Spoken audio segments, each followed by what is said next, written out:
ഉടച്ച മുട്ടൻ്റെ ബിരിയാണി അടിപൊളി ടേസ്റ്റാണ് കേട്ടോ. സിമ്പിളായിട്ട് റെഡിയാക്കിയിട്ട് എടുക്കാൻ പറ്റും.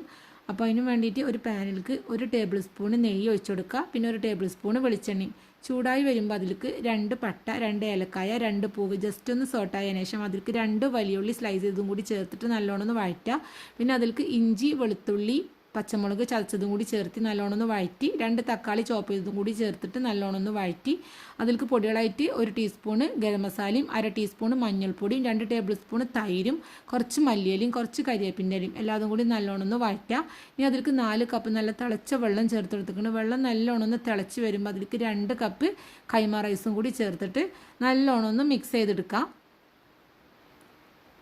അരിയും വെള്ളം കൂടി മിക്സ് ചെയ്തതിന് ശേഷം ഓരോ മുട്ട ഇതുപോലെ ഒന്ന് ഒഴിച്ചെടുക്കുക. ഇനിയിപ്പോൾ അടച്ച് വെച്ചിട്ട് വേവിച്ചെടുക്കുക കേട്ടോ. അപ്പോൾ ഇതാ നല്ല അടിപൊളി ഉടച്ച മുട്ടൻ്റെ ബിരിയാണി റെഡിയായി. ഓഫീസിക്കും അതുപോലെ തന്നെ സ്കൂൾക്ക് കുട്ടികൾക്ക് ലഞ്ച് ബോക്സിനും തൈരോ അച്ചാറോ ഉണ്ടെങ്കിൽ പെട്ടെന്ന് റെഡിയാക്കി എടുക്കാൻ പറ്റിയിട്ടുള്ള സൂപ്പർ ടേസ്റ്റ് ആയിട്ടുള്ളൊരു റൈസാണ് കേട്ടോ. അപ്പോൾ എല്ലാവരും ഒന്ന് ട്രൈ ചെയ്ത് നോക്കി.